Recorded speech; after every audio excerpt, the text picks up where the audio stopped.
locations are actually lit up. They never did this originally, meaning Epic lit them up on purpose to tell us that the people are still inhabiting the Chapter 1 island even though we are not it anymore. Specifically chose the Chapter 1 map over using the Chapter 2 island, so there must be a reason. Firstly, when Travis makes his entrance, he travels from Astroworld to the island in a similar fashion to the rocket launch event. Then, with the fiery explosions, it's a reference to the volcano event. Afterwards, we fly over the Chapter 1 map surrounded by comets, which is a reference to the meteor. We also have the speaker core of Astroworld glowing purple until it eventually explodes, which is obviously a reference to Kevin the Cube event. Once the core explodes, we are shown the butterfly rift, which is what happened after Kevin originally exploded, and finally we are shown a black blue light that's almost exactly the same as the one we saw during the end event.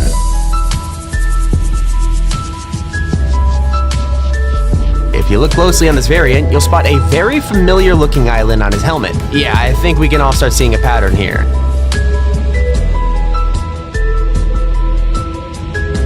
On the other side of Astrojack's helmet, you'll see the Chapter 2 Season 1 map, which could be a potential hint at being able to switch between them in the future. I mean, honestly, who knows?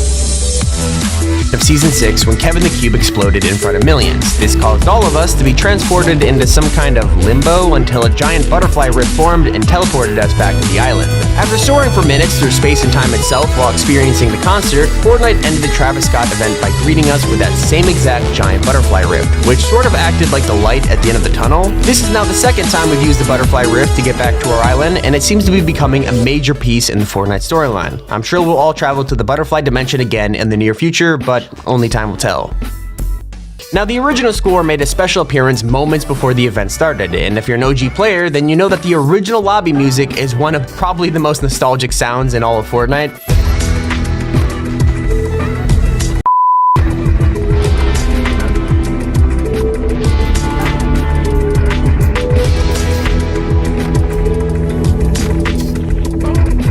Nothing could beat the feeling of booting up Fortnite in the early days, and this small musical cameo was perfect for setting the tone before the concert. Playing that nostalgic track and then jumping into a crazy event like this was a really great touch by Epic. The original theme music paired with all the nods to Chapter 1 has gotta mean something. Will we see the original map return? What do all these ties for the event mean for the story? And will we be visiting the Butterfly Dimension again? Fortnite is really keeping us on the edge of our seats. It has been over 6 months since we said goodbye to our old Fortnite islands. The islands we loved during the most recent insane Travis Scott's live event. We saw a whole bunch of hidden secrets that are relating to the return of our OG island.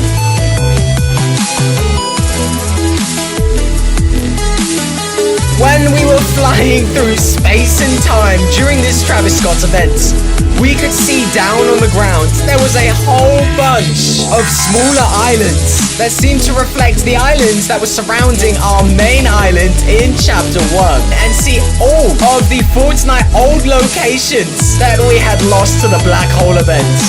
Even Weeping Woods was found. Maybe this whole Doomsday event that we're experiencing in Fortnite is actually going to take us into space itself, where we are going to see our old OG island. Again, another look at the version of the Fortnite map, this time the Chapter 2 version, but slightly altered. For some reason, none of the bases that were included in the current season were included in that map image. However, lots of additional water areas seem to be viewable, including just general pools and bigger spaces containing water all over the map, potentially hinting at some sort of flood. Now, the flooding of the map will sound familiar if you've watched the Travis Scott live event, which we're going to be talking about in a second, but initial teasers thrown at us already for big map changes in the potential of the OG map before the live event had even began. It's worth noting that this Travis Scott live event will not be the only live event for this season, as we are working towards another big storyline-driven Fortnite live event to round off this actual Fortnite season. In a recent update just before the live event, it was uncovered that a specifically underwater swimming animation was added into the game, hinting and linking in with that potential flooding of the map and the additional water areas that we'd seen in that loading screen screen,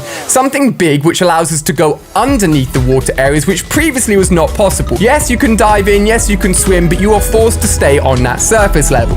Now, after the flood happened, everything did seem to revert back to its normal, non-flooded self, but with the game actually adding in its own animation to swim underwater, the fact that it would only be used for one live event begs the question that potentially they've snuck it in there. We see it in the live event, we kind of forget about it, but it's there, it's in the coding, it's in the game, ready for us to swim and for the game developers to put underwater parts of the Fortnite map in at any time they want. Maybe that loading screen is showing us a version of the map after the end of season live event potentially, so flooding and more water related activities on the map is very much a likelihood moving forward. Big things that happened. One include the butterfly that we've seen in many live events before, linked in with the 0 point, which was ultimately the reason why the chapter 1 map exploded and ceased to exist, and also spotted images of OG parts of the Fortnite map during the Travis Scott live event. The OG Fortnite map. It hasn't even been gone for that long, but already people really want to revisit the OG map again. To be honest with you, we spent many years on it, but I can get why people want to go back to it and experience it again, especially since there isn't any way of doing it at the moment as we're all locked into the Chapter 2 map. So with the teasers coming from the Astrojack head with the showing of the Chapter 1 map, people thought going into this event that we would get to and actually return to the Chapter 1 map at the end of the event. As we entered into the butterfly at the end and everything went white, would we return to the OG map? Unfortunately, it didn't happen, but I do want to say something. There was more OG map teasers hidden within the live event. If they did that for the first concert, the rest of the concerts wouldn't work. So potentially, there is the chance that the final Travis Scott concert could end in a different way. Potentially. It is unlikely, but I'm putting it out there, and I will of course cover it and keep an eye on all of the concerts as they go on to see if anything extra happens. However, as we were flying towards the butterfly at the end of the live event, not many people were actually looking below them and what they were flying over, because there were many mountains, there were many actual islands, and funnily enough, on those islands, people started to spot something interesting. That is right, the layout and the buildings for many OG spots. We're talking Tilted Towers, we're talking Wailing Woods, we're talking Retail Row, all of the old places that we recognize and have seen from the OG map were somehow now underneath us during the live event for a Chapter 2 map. Now the interesting thing is, and I do have to fairly point this out, is that Fortnite have actually been using this kind of mapping system for external Fortnite islands for quite a while now. Even if we go back to the original map, remember like the big mountain that was off in the distance? Honestly hoped one day we'd go and explore it or something would happen to it, but that map's in the past now, at least for the moment. Imprinted all across those very distant islands was actually the mapping of the Chapter 1 map already. So for example, if you managed to glitch the camera all the way over to that really far island, you would see imprints and you would see very low resolution versions of Tilted Towers,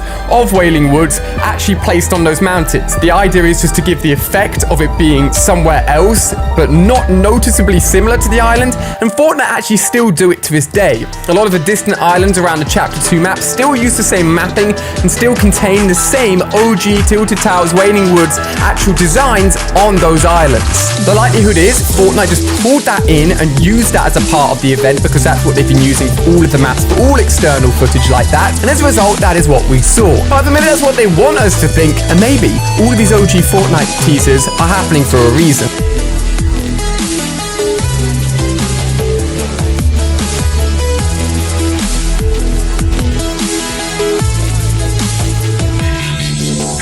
That would be the most crazy small teaser for Tilted Towers returning into Fortnite, I cannot lie, and I definitely think it's more of a reference to the actual music video for Travis Scott's actual event, but regardless, that's not the only reference currently of Tilted Towers in Fortnite at the moment. With the return recently of No Sweat Insurance, one of the buildings actually within the current Fortnite Chapter 2 map, that building, you may remember, was the only building that survived the destruction of Tilted Towers in the original map. Fortnite have brought back a building that survived Tilted Towers in the original map, now in Chapter 2. There's so many of these small secret little things happening in and out of the events, the updates, and everywhere that Fortnite are definitely trying to tell us something, and potentially the OG map is what it is. Currently set to be the Doomsday live event. We've already seen teasers and leaks for this, including a massive giant orb, and the Doomsday event name itself means that destruction and change is definitely going to be happening. Potentially map floods, which we've been hinted at from loading screens from Travis Scott, or even the destruction of this map map and returning to some altered version of the original map. Anything and everything could happen. I will bet